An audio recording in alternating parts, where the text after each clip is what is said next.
The Forsaken Chosen. Chapter 11. The Cave of Shadows. Inside the Hero Association Bureau, the air was tense.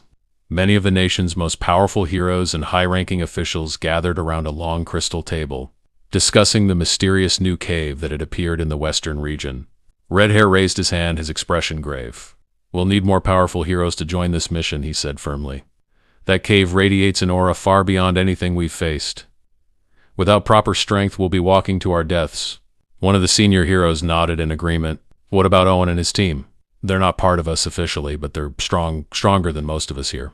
Another manager turned to the president. "Didn't you try recruiting them the last time, sir?" And the president sighed heavily and leaned back in his chair. "I did, but they refused. They said they don't work for fame or power, just the association salary. That's all." The room fell silent for a moment. Then one of the managers stood up and said, "We're counting on you, Redhair. Lead this expedition carefully. Bring us results." Redhair nodded. "Understood." At the mouth of the western cave, Redhair and his team arrived alongside the rescue squad. The moment they stepped inside, a chilling wind swept through the tunnel. The air was thick with a suffocating aura of darkness and ancient power. As they moved deeper in, several of the heroes began to panic. The oppressive energy made their hearts race and their breathing quicken. Then suddenly the ground trembled. From the shadows emerged a pack of S-rank white bears, massive beasts with fur that shimmered like frost and eyes that glowed a demonic red. Their drool sizzled as it hit the cave floor, burning through the stone. The bears surrounded the team, growling menacingly as they prepared to attack.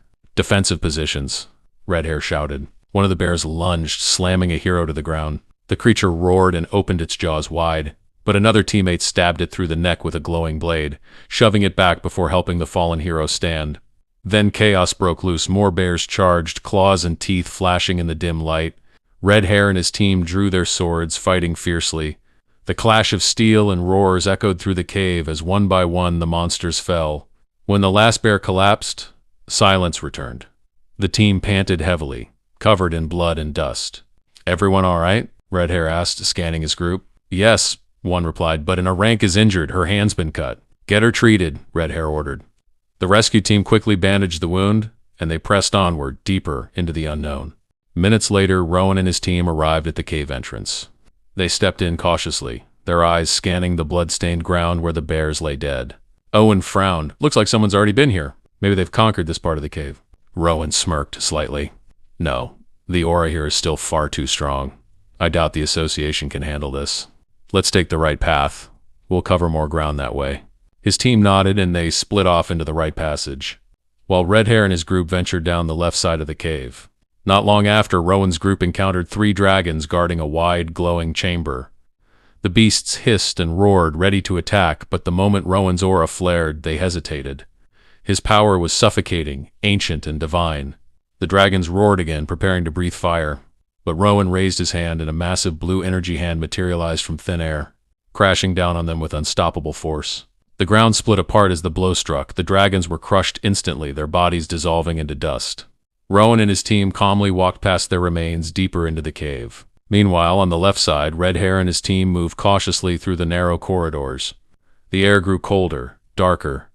From the shadows, 3 S-rank vampires emerged, tall, pale, and glowing faintly red in the darkness. Before anyone could react, one vampire flashed forward, grabbed a hero, and dragged him screaming into the dark. Moments later, the sound of draining blood echoed and the lifeless body was thrown back into the light. Panic spread through the group. "Form a line, defensive formation," Redhair shouted, drawing his sword. But the vampires moved like smoke, appearing and vanishing, snatching heroes one by one. The survivors lit up magical torches, the sudden light forcing the vampires to retreat. The flickering flames revealed a massive underground hall up ahead. The heroes stepped inside and froze. Before them sat a throne, surrounded by countless supernatural beings of all kinds. Creatures with eyes of flame, wings of shadow, and claws of crystal. The air was thick with power and malice. Then the light flickered, dimmed, and vanished. Darkness swallowed everything. To be continued.